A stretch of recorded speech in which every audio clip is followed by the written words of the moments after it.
one of the things that's missing and that people need in their lives is just to be able to laugh, because as messed up as the world is, it's actually very funny at the same time.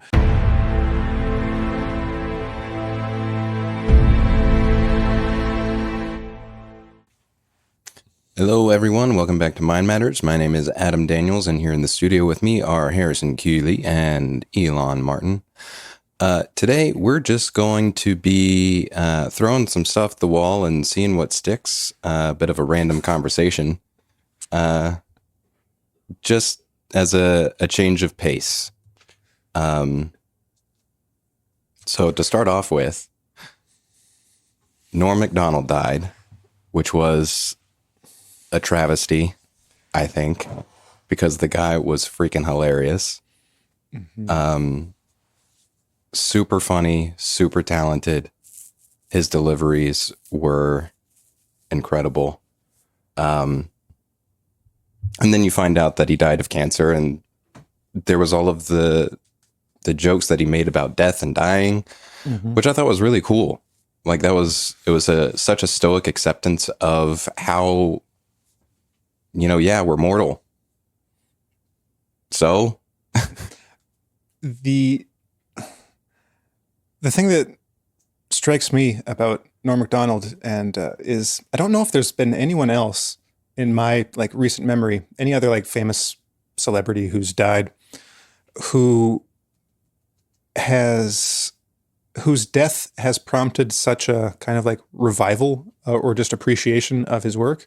A lot of people, a lot of musicians and, actors and comedians die, and you don't really see people swarming to the internet and finding old clips of them and just it kind of becoming something like that. But it's to the point where there are memes about it where, productivity is down 97% because, everyone's just binging on Norm Macdonald videos.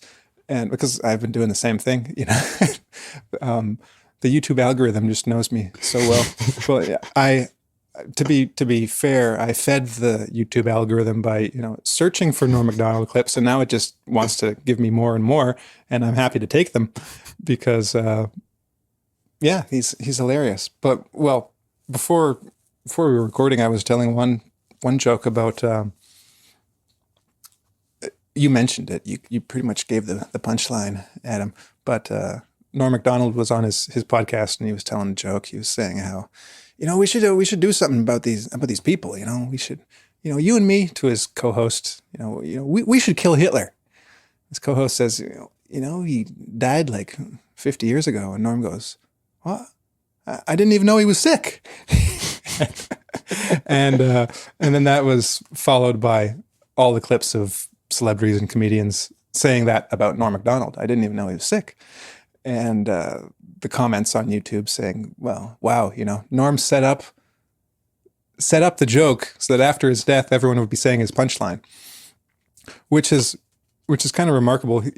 And the impression I get from listening to people who knew him personally is that he was always like that. He was always like what you see, just kind of like a crazy person, right? He was always in character, or he was never, he was just that way. He was a funny guy and kind of deranged in a great way.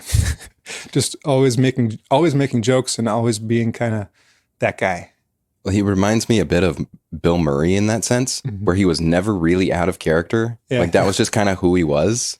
Is this kind of larger than life, always observant and ready to throw out something that'll just throw you completely off guard. I was watching one interview with Bill Murray where he had the guy asked him, kind of what was the? I think it was if you could wish for one thing, what would you wish for? Which that could be so many broad. It's such a broad question. It can go almost anywhere. And Bill Murray sits there and he thinks for a second. I'd wish to be more in the present moment, which just throws you right through a loop because it's not something that you would expect, not from, your average person to be so aware of themselves and how people interact and how people actually are not ever really in their body in the present moment. They're either mulling over some past event or worrying about some future event and missing the moment. And that was what Bill Murray was saying. And that approach to life seemed to be kind of what Bill Murray was about, which is very similar to Norm Macdonald, who was just always kind of there in the moment, waiting for the setups. and you can tell this, the anecdote about Joe Rogan too. Well, before you go there, when you mentioned Bill Murray, I was thinking of the film he produced, which was a remake of The Razor's Edge, based on the novel by M. Somerset Maugham, if I'm pronouncing that correctly, which is about a kind of a World War I veteran who goes on this journey of self-discovery in Europe. Was the movie actually called Razor's Edge? Yes, Okay. it was. And it was a second version of it. He plays the protagonist who's in search of himself and for enlightenment. And so, at least among guys like Norm Macdonald or Bill Murray, who's, he's such a, we've read antics of his in public where he's kind of in character at bars, interacting with people and crashing parties. And yet there's this other side to him that found it within himself to produce a movie about self-discovery. And well, he's a Gurdjieff guy.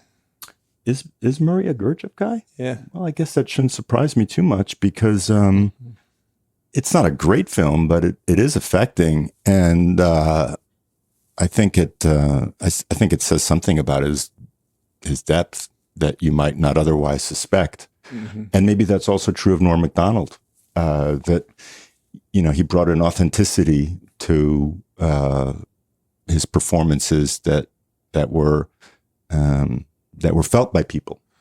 Yeah, I think he's one of those people. Like Bill Murray seems the same way. Well, I think they're totally different in many ways. Like Norm Macdonald is, I think, a bit more unhinged. I'm not saying that like in a demeaning way. I think it's the most endearing kind of unhingedness that you can have. But they're, in a sense, they're some of those special people that seem like they're on Earth for the purpose of, for some purpose, right? And Norm's, I think, was primarily to make people laugh, but to laugh on a very low level and on a very high level, because Norm kind of spanned the gamut of the possible jokes he could tell. But you read stories like you mentioned of Bill Murray crashing parties and like showing up randomly at someone's wedding, and no one knows, or he doesn't know anyone there, and he just shows up and has a good time, or just some random party, right? And Norm Macdonald was kind of the same way. Like one of my childhood friends posted a thing on Facebook of the time he randomly met Norm Macdonald at the airport.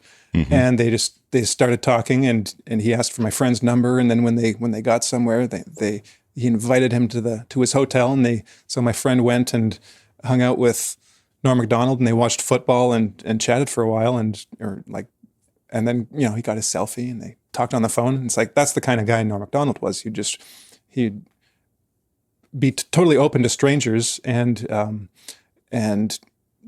have a friendly conversation with them. And you see this in some clips too, like on some of his appearances on Conan, where he's talking about the aide that works for the show that he was talking with, and he knows her name. And again, reading the comments, you find little snippets like that about how Norm talked to this person's wife, for an hour, and they got to know each other, and tons of stories about meeting Norm in public and things like that. So he's just one of those characters, one of those guys that actually brought a lot of joy to people's lives. And I think it's that his death is kind of, I see it as an interesting thing in the current climate about what's going on, where everyone's kind of afraid of death. Because he, like Adam mentioned, he approached it in a very peculiar way. First of all, he had a very good idea that he was going to die. He had cancer for the last 9 or 10 years, but didn't tell anyone. He knew it was coming, and he, in a sense, he prepared for it. Like, he knew it was coming, and he lived his life the way he wanted to. He didn't want to make anyone pity him or feel bad for him. So he just wanted to live his life and then just go out when it was his time and set up a few jokes in the process. Mm-hmm. And if you contrast that, like, not many people can do that. Not many people have that kind of self-awareness or that fortitude in the face of death. It's usually, I'm gonna, claw my way back into life and hang on with everything in me to scrape out a few more days of existence, in this earthly realm. Whereas it's one of those situations where I think, like, well, this is kind of a cliche, like, the harder you hold on to something, the harder it is to actually keep it. And I think this is the dimension that's missing in a lot of people's lives. Is it's almost, you could call it a religious, or like just a bigger, like, purpose, a bigger dimension of purpose in a person's life, and a bigger, like, frame of reference. Because you'll see this in religious iconography and history about, like, the martyrs, and it doesn't have to be in religious. You have martyrs all over the place, but people who hold something higher, hold an ideal higher than life itself, to the point where they're willing to die for it. Contrast that again to the people who are willing to do everything, whether that's screwing over their friends and family, or burning up, destroying all their relationships just to hang on, just to survive. There are these two kind of diametrically opposed approaches to life and death. Mm-hmm. And there's probably like a science of it. You could approach this empirically as a scientist would, and look at these cases, look at these individuals. You've got the people who seem to value life the most, value their life the most, and the people who almost seem willing to throw it away. Not necessarily. I think that might be putting it too extremely, but from the perspective of someone totally attached to their own life, that's what that person would look like. Like, they're just throwing their life away. Well, why would someone do that, right? Why would someone willingly put themselves in a situation where they could easily escape it? They could easily escape it by just you look at Sophie Scholl, or any of the people in the totalitarian systems who died rather than give in. That doesn't make any sense from that other perspective. But then again, it's the same for the people, that would sacrifice themselves. They look at a person that's willing to just totally debase themselves in the service of staying alive, getting some perks from being a part of some corrupt political system, or what. It's like, that's something like dirty and kind of incomprehensible from that perspective. And then you've got just all the people in the middle who just have no idea what they're doing. I think that's probably where most of us are at. So you've got a death like Norm Macdonald, just to recap, like knowing you're going to die and then choosing to live in a certain way, and kind of like not willing to compromise certain things. And this gets back to our shows on Stoicism, and like the approach to death is like realizing you are going to die. Norm Macdonald had a better idea of probably a bit, how much time he might have had left, but no one knows how much time they have left. So it's really I think that's something that people need to think about. Well, who was it, or what was it that said that, there's nothing that what is it that calms a man's mind or focuses a man's mind than knowing that he'll die in the morning? Mm-hmm. I can't remember. Hanged. Yeah, I can't remember who said it, but I want to say it was like maybe a Gurdjieff thing. No? No. Well, at any rate, yeah, there's a difference between like, you could die at any moment, which is like, any time between, now and 50 years from now versus being like, you have 6 months to live. There's a very big difference. And part of that is like something from the outside, but I think you could maybe get there from, like, if you really tried, because that's a Stoic thing, is memento mori. Remember that you will die. There's one like Stoic podcaster who's written some books on it, Ryan Holiday, who has coins that you can purchase, and they have different like Stoic sayings on there, and one of them is memento mori, and other one's amor fati, love fate, and that you can keep in your pocket and always have it there to remind yourself, like, you're gonna die one day. Is this really how you want to live the last of your moments? Like, if this is how you die, if this is how you go out, is this how you want to be remembered? Is this how you want to? Reminds me of a Norm Macdonald joke from his Netflix special, Hitler's Dog. People can check that one out. It's not fit for our audience. Yeah, it's a great special. Everyone should check it out. It was Samuel Johnson, that quote. Oh, was it? Yeah, 18th century. Okay. So yeah, that's a good thing to keep in mind, because it is, I mean, it's very much in the news, right? Like, you could die at any moment of a virus. Well, like, okay, I guess you can take it a number of different ways, but it's like, how do you want that to define you? Do you want that to define you? I guess would be a better question, because it's like you were saying, like, you can struggle with trying to hold on to life simply to stay alive, but at what cost? At what price? Like, if you are still alive, but you're like essentially dead already, like there's no creative spark in you that does something real or meaningful, then like, what's the point? To me, that is basically like being brain dead, hooked up to, life support. Well, so this reminds me of a passage written by Gurdjieff, which I think is called The Last Hour of Life, or something like that, which is basically, what do you want your legacy to be? What do you want to leave behind for those you profess to care so much about? And allowing that to be a motivator for being alive in the face of the idea that one day or at any time you can pass away.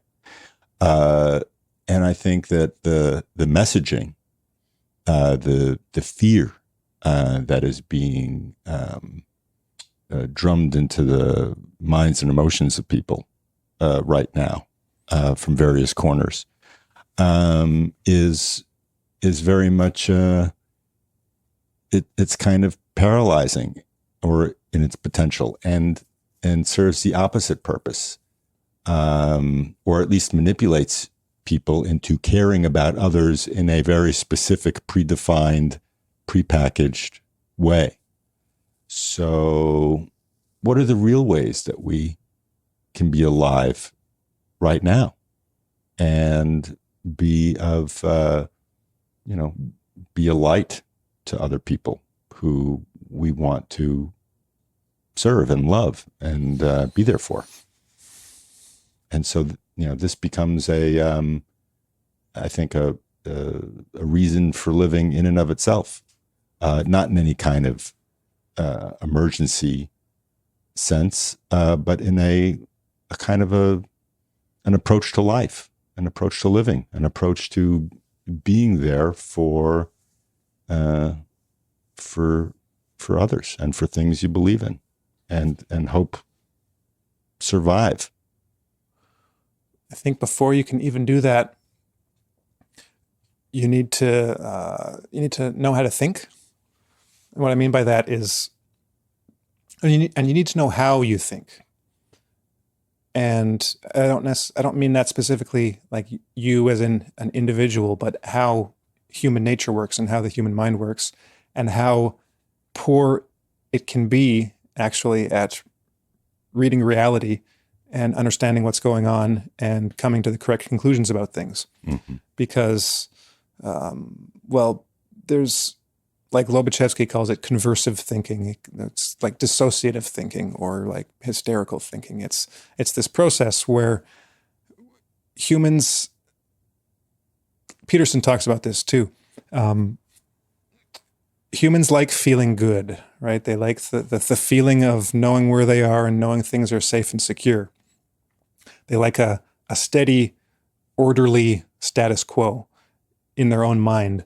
And then if anything, as Peterson would say, from the unknown impinges itself on that steady, ordered state, creates a bit of chaos, and the immediate impulse is to reestablish order.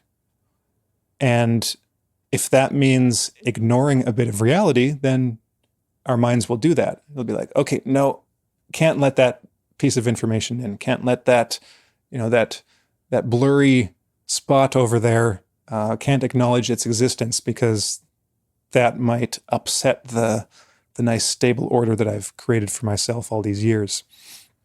And when that happens often enough, then, well, if it happens often enough and deeply enough, that's essentially what becomes severe mental illness. That's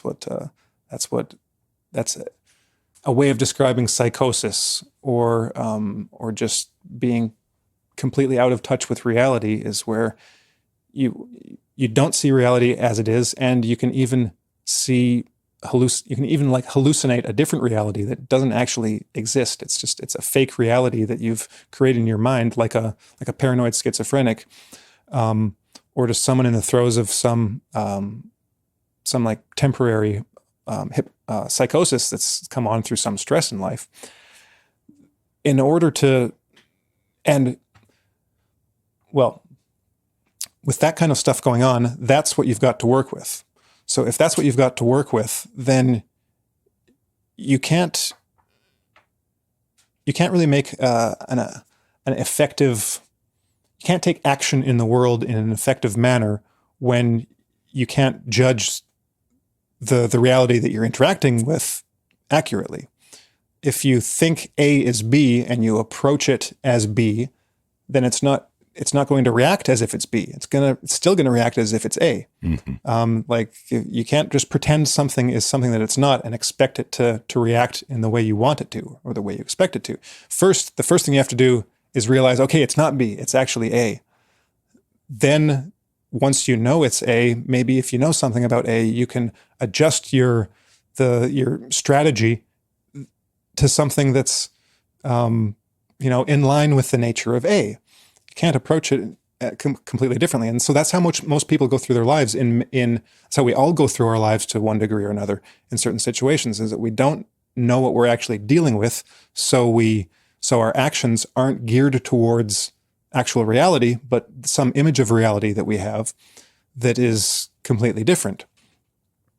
So most of the things that we do in a situation like that aren't going to give us the effects that we want or desire or expect, simply because we don't know what we're dealing with.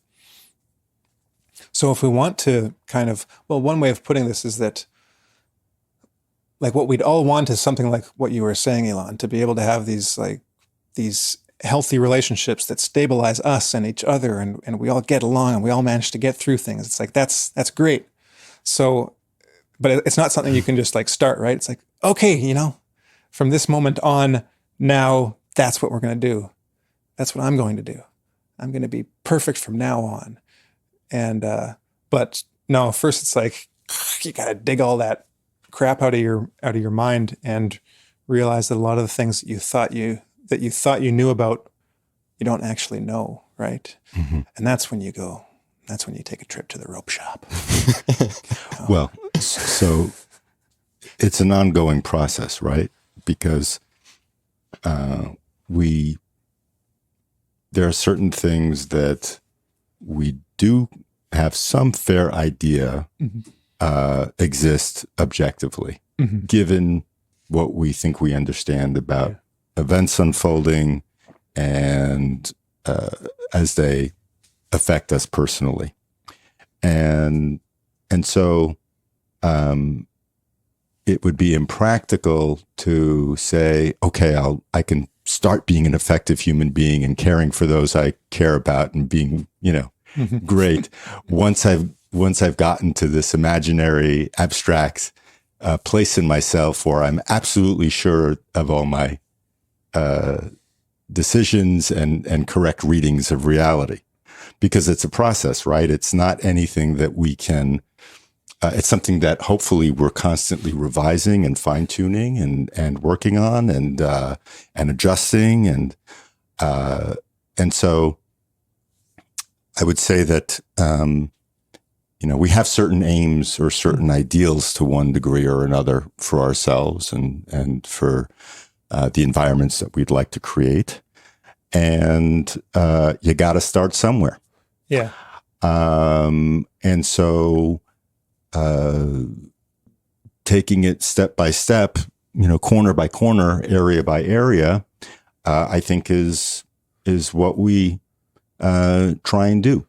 When I'm cleaning my room, if I look at the whole thing and say, oh, this thing is such a mess and it's imperfect, and I can't throw up my arms and say it'll never be the room I want to sleep in and go to for rest. I have to. Well, yeah, that's what I was going to say. It's like you can actually do that, Alon. You can say like, oh, this will never be like the perfect thing that I have in my head, and so there's just no point in ever actually going through with cleaning But up. you might not want to do that. Yes. There it is, guys. You might not want to do that. You start first with taking the laundry bag and taking care of that. And then you take the vacuum cleaner and you clean out the cobwebs. And then you get a piece of a wardrobe or some kind of organizing space in the corner where you can pick up all the crap that seems to, propagate itself all around and leave it disorganized. The point being, we take it piece by piece. Mm-hmm. And that was to harken back to last week's show with Nicholas Capaldi. He said that, he was speaking specifically of continuing education classes or courses where you could think of that as, life being a journey. But I think that stands on its own, where you can say that life is a journey of learning. And so if you look at it that way, like, there's no specific endpoint per se. You can maybe have some milestones or some markers that you're looking to go towards. Like, that you want to go on a journey. You have an idea of some places you'd like to go on the way. Mm-hmm. And, you proceed to go on that course, reach this marker, maybe a little later than you wanted, adjust course and so on. But that's kind of like, all of these things, it's kind of like, you have to start somewhere. And the cool thing is you can pretty much start anywhere. It really doesn't matter. And that's something that, me being me, and the like kind of perfectionist that I am sometimes, I'm like, no, I've got to do it perfect. I got to find just the right way to start. And I have to struggle with myself to realize, like, you can start anywhere. Like, you can start by learning about psychology and how the human mind works. Or you can start with history and see how people have done things in the past and how societies have evolved. Or you can start with, art or music or anything, so long as it's part of a journey and it doesn't become a means to its own end. Then, you can start anywhere and you'll end up where you're supposed to be. So long as you have the right intentions, I guess. So starting from anywhere, And speaking of, you can start anywhere. I never thought I would live to see the day where I thought Nicki Minaj was spouting sensible things, like saying something reasonable or upholding some semblance of sanity. I don't know if that's something you guys want to talk about or not, but Well, maybe you can just give a little background about her. Yes, what prompted all this? So Nicki Minaj made a tweet or sent out a tweet about her sister's or brother's friend in Trinidad, some relative's friend, who had testicular swelling as a result of the vaccine. Allegedly. There's much debate over whether this actually took place or not.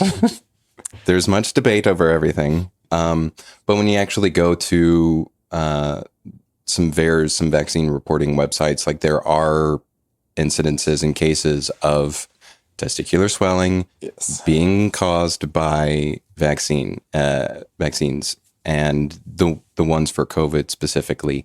This is for the UK and the US that I've seen specifically. Mm-hmm. So we know that this kind of a thing happens. But regardless of the balls, the thing that stood out was her like refusing to give in to pressure. Yes. Yeah, that's kind of what made her an internet hero for a while. It's because, like, for instance, she, I think a journalist had gotten in touch with the relative, like the cousin or whoever it was, and it's been sending like DMs to her saying, "Oh, we think we know who this person is or who you are, or we want to talk to the man in question." Basically verify his story. Oh, and by the way, if what was the threat? If you don't talk to us or something, then, and it was right there in the DM, then we're going to publish your information, and by implication, make your life miserable. We're going to dox you. So Nicki Minaj posted the screenshot of these DMs with the journalist's name, and doxed the journalist, which was just like so good, because journalists can be so slimy, and you hear about it. You hear the stories, and you hear people about, like, oftentimes this has happened to Jordan Peterson a lot, where he'll talk to a journalist and they just turn out to be a total snake, and then he talks about interacting with them. But here's the direct message, and like in the exact words that this slimy journalist sent, essentially threatening this person, and just like, what is it? It's like blackmail, essentially. Yeah. Like, if you don't do this, then I'm going to do this, and you're not going to like it. And so it's just been very strange, a very strange experience to see Nicki Minaj as the latest online hero, the latest jukebox hero. Yes. Am I hearing music? Yes, I'm hearing some soothing music coming from Elan's side of the table. So it was, that was what was really interesting about it, was the fact that she didn't give in to pressure. And that's something that's so annoying. And just like, I just have to roll my eyes every time like somebody does something that's not, somebody says something 20 years ago, and then somebody finds like evidence of it, and then all of a sudden the person comes out now and they're like, "Oh, I'm so sorry. I didn't mean to, do this, that, and the other." And they totally debase themselves in front of the woke mob, I guess you'd say. And just like, it's totally ridiculous. It's like no one has any integrity. And that's sad, because if you just have a little bit of integrity and you don't go along with it, they can't do anything to you. Not really.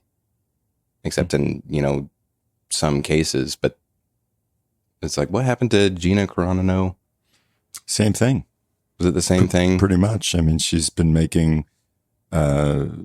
pro-conservative comments and even analogies to the discrimination that Jews experienced to the Holocaust with, the vaccinated and the unvaccinated, in terms of the kind of social pressure that unvaccinated people might be experiencing, being demonized, being vilified. And, you can argue that we're not quite there yet, but there's certainly something about the kind of mass hysteria that's being drummed up and propagated against the unvaxxed that she tapped into. And that was the most recent thing that she said. And I think, if anything, there has been such an outwelling of support for Gina Carano since she kind of stood to her guns in defiance of Disney's firing her from the Mandalorian show, that she's become something of a little bit of a hero just for being brave enough to put things into common sense terms in many cases. So that's also the case with Nicki Minaj, who's not supposed to be saying such things. She's not, this isn't part of the program. She's not one of us. So she has to be attacked. She has to be brought down. And she's standing her ground. And what this does is it really presents for a lot of people who may be confused about what's going on, or at least fearful of speaking too outspokenly on certain issues, that much more kind of confident that what they're seeing or what they're not being told, that there is something to pay attention to that they're not being informed about, or that they might not understand in quite as an objective way as Nicki Minaj or Gina Carano. So these people are, they're presenting they're generating a little truth in the midst of a lot of bullshit and propaganda and fear. Well, the absurd thing for me about this situation is that there's nothing remarkable about like Gina Carano or Nicki Minaj or even their tweets. It's like in an ordinary world, it would just be another like random thing. Like, you'd ignore it because there's, not that much content in there. It would just be just another random tweet. It's even kind of dumb, there's some maybe some truth in there, but you'll be able to find better tweets and, people making the points in better ways or whatever. But it's just that there's such a lack of any of that these two, these two tweets, or, as representative of a larger sample are the ones that stand out because there's something about the current social climate that makes that like verboten, you're not allowed to say certain things. So what would have even just 5 or 10 years ago, what wouldn't have even counted as a political statement, now becomes something of grand significance, which is what makes it so funny at the same time, because I remember seeing that Nicki Minaj tweet for the first time, and I was seeing like the quote retweets of it, people just being like WTF, like this, or just LOL WTF. It's like it's one of those Matrix moments where it's like, what kind of world are we living in? Because it's just hilarious. Mm-hmm. And then coming back to Norm Macdonald, I think that's the thing that's one of the things that's missing and that people need in their lives is just to be able to laugh, because as messed up as the world is, it's actually very funny at the same time. And it can be like gallows humor funny. Like you can like look back at it after you've died and you've watched the millions of people who've passed or the billions of people who passed in the great catastrophes of, the 2020s, and then be like, man, that really sucked, but at the same time, it was pretty funny. When you look at it, When you really look when at you it. really look at it, it's actually pretty funny, because there's a lot to laugh at. But it requires a certain distance, I think. Stepping out, trying to step out of the situation, just like you can laugh at yourself, right? You can laugh at yourself when you do something really stupid, or at least ideally you should be able to, because that's kind of what humanity is just a really, for the most part, dumb species doing stupid things, and when you look at it, it's actually pretty funny, and that's why a guy like Norm Macdonald is so funny too, is because he can find the humor in, well, I haven't been able to pinpoint all the ways in which Norm Macdonald is funny, because he's funny in most of the ways in which a person can be funny. But one of that is, well, he does laugh at himself. He plays a role. He presents himself in a certain way. One of the great things I heard him say is he was ripping on Bill Maher for being just a conceited asshole, like who's so concerned about seeing himself as being very smart when he should just be a comedian. Like, comedians don't look good when they're trying to be smart. The best comedians are the ones that actually like present themselves as being kind of like subpar intelligence. And that's, you can tell that's what Norm does. He's an extremely intelligent person, but he presents himself as a simpleton, like, and as a guy that doesn't quite know what's going on. Like in a joke where he's talking about his vegetarian friend who's, she's telling him all the reasons why you shouldn't eat meat. And he's like, and she's right. I agree with, she has all the answers. She has all the reasons. Me, I just like pork. That's the way to diffuse the situation, right? Yeah. Oh, yeah. Well, you've got, those are all great reasons, but I guess there's just something wrong with me. I just like pork, Well, maybe that speaks to Norm Macdonald's tapping into the archetype of the fool, which is someone who is, willing to look really silly and foolish in order to bring out something that's necessary to see. And it's a path. It's a valid path if it gets people to think on different levels and perhaps see things that aren't so obvious to begin with. So that's what I'm getting from his kind of his whole career. That's what I'm sort of seeing about it. And it's cliche, but laughter is terrific medicine. And if it's informed by something that's true and that will allow us to laugh at ourselves and not take ourselves too seriously, where we sound like, I don't think that joking about mass casualties has any humor in it whatsoever. You can't be that serious about everything. Not that mass tragedy is something to joke about per se, but that was my attempt at a joke, by the way. So I don't know. It landed. It didn't land. I was making an attempt at a humor, and I had that kind of that English uptight, uppercrastic, Uppercrastic. uppercrastic kind of upper crustocratic.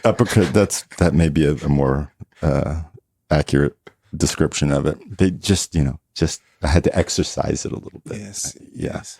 So, Well, you've got, speaking of funny things, there was one tweet or like Facebook meme or something where basically summing up kind of government policies regarding vaccinated and unvaccinated and how we need. And there was one, I think it was one of the Australian governors, prime ministers, whatever they are, who was talking about how they needed to protect the vaccinated from the unvaccinated. And so they basically summed it up by saying, we need to protect the protected from the unprotected by using the protection that didn't protect the protected from the unprotected. And you're just like, yep, that pretty much sums up the argument. Well, here's some perspective on why it's funny, because on Twitter I found someone had posted an excerpt from a book, a screenshot of a book on the medical treatments that were given to like one of the English kings back in the day. I don't know when it was, might have been like the 1700s or something. And so this, or maybe it wasn't English, but some European king who was sick. And just all the things that the doctors were doing to him, like they were putting, like bird poo crusts like on his head to push the humors down to his feet, and then a bunch of nasty stuff on his feet, and draining like 10 ounces of his blood, of course, bleeding. And there was like 2 paragraphs worth of just crazy ass stuff that these doctors were doing to this guy. And then the next paragraph is, understandably he died, a few days later. The point of the person writing the book was that these doctors had to give the appearance of doing something, because if they didn't do anything, then the guy, the king dies, and it's like, well, why didn't you do anything? It's obviously your fault. But the fact that they were putting so much effort in and using all these techniques and stuff, it just shows how hard they were trying. They were throwing using every tool in their toolbox to fix this king and to make him well. But looking back on it, several hundred years later, it's Monty Python-esque.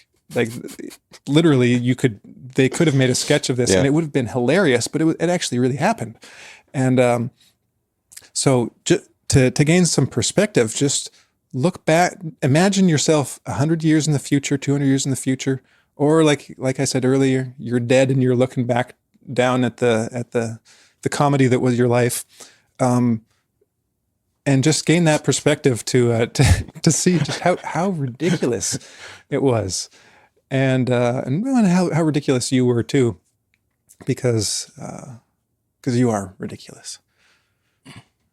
I just imagine half the time when I'm looking at the news, if I'm just scrolling through, news feeds, I just have that.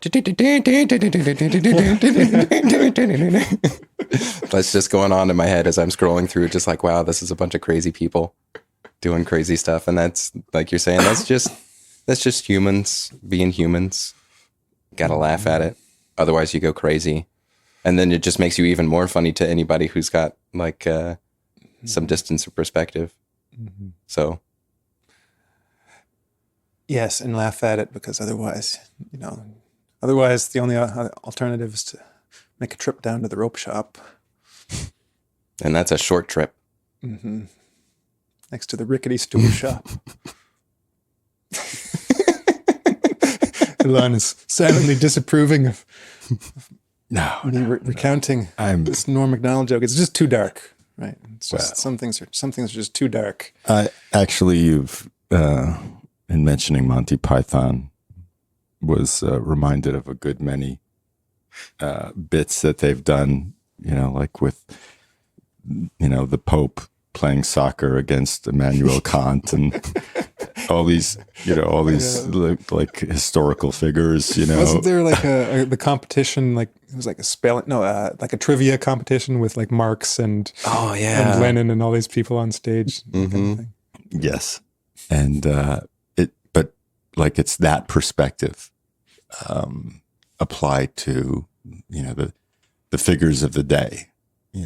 The Klaus Schwabs and the Joe Bidens and the various political hacks and how can anyone take Klaus Schwab seriously?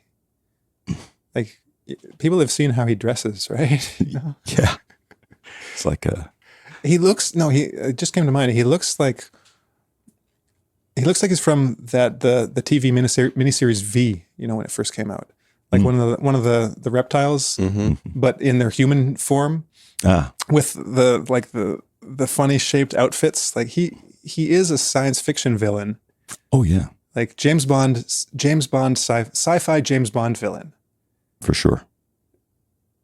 And you see his book strategically placed on the bookshelf of any politician when they're speaking on TV. There's the Great Reset right there. Mm-hmm. And you hear about what he's talking about, and we need a great reset. I mean, just Listen Just to the guy. voice. Just the voice. He sounds like a villain. How is this not just being laughed out of the room, you know? Because he looks like a villain, he talks like a villain. You get past the the fact that he sounds like a villain to hear what he says, and his plans are villainous. You will own nothing and be happy about it. Yes, We need to restructure the entire economy and this, all that. it's almost like he's a troll. Like it would be the most epic troll if he were if he were pretending to be like a like an evil mastermind, and then if he were to reveal that it was all an act, I could respect that. Mm-hmm. But I don't think that's the case. I think he actually takes himself seriously, which makes it, on the one hand, even funnier, but also like even sadder that he actually takes himself serious. He actually thinks he's an important person.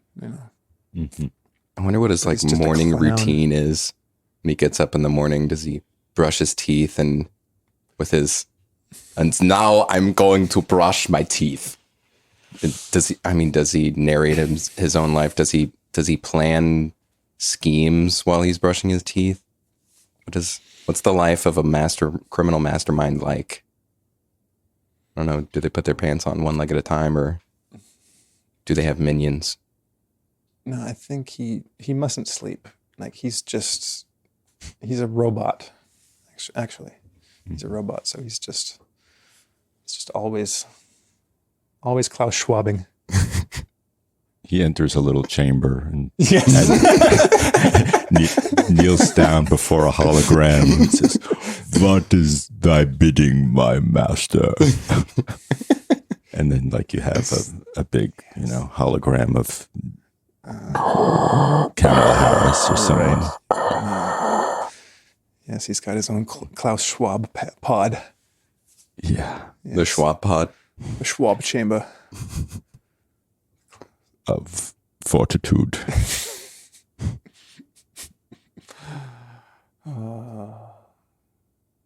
Yeah. So what were you saying? Something about Klaus Schwab and someone else. You mean the kneeling on one knee and asking, what is thy bidding, my master? No. Before that, you were making a point, and Klaus Schwab was part of the point, but I can't remember what. Well, maybe just that it's important that we not take him too seriously to balance out the amount of seriousness with which he takes himself and the numbers of people in the WEF, which should be the WTF. The WTF Foundation. Yes. Who take his teachings and his philosophy and his technocratic vision with such, seriousness. Well, that's, I would like to level that accusation to all technocrats. Mm-hmm. The World Economic Forum, the World Health Organization, the IMF, anybody who thinks they have some kind of grand master plan. You're taking yourselves way too seriously. Mm-hmm. You honestly, you have so much hubris. You think you're the grand one who knows all and can right all of the wrongs of human civilization from eons past. You're God. Yeah. No, you're James Bond sci-fi villain.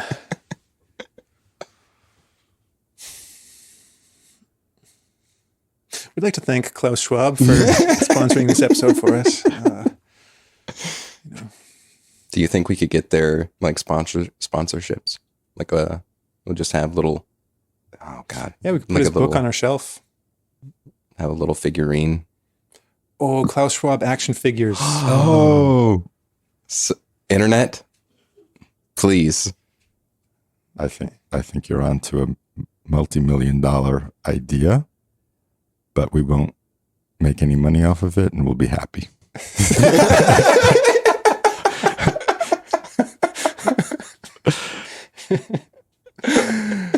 Oh, yes.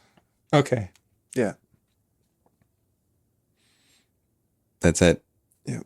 All right. Well, everyone, thank you for joining us on this very roundabout tour of our minds and stuff. Death, Schwab's, and what was the third thing? Taxes.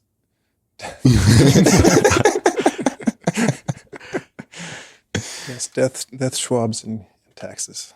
Yeah. Yeah. Maybe that's what we'll call the show. And Norm Macdonald, he was the third thing. Okay.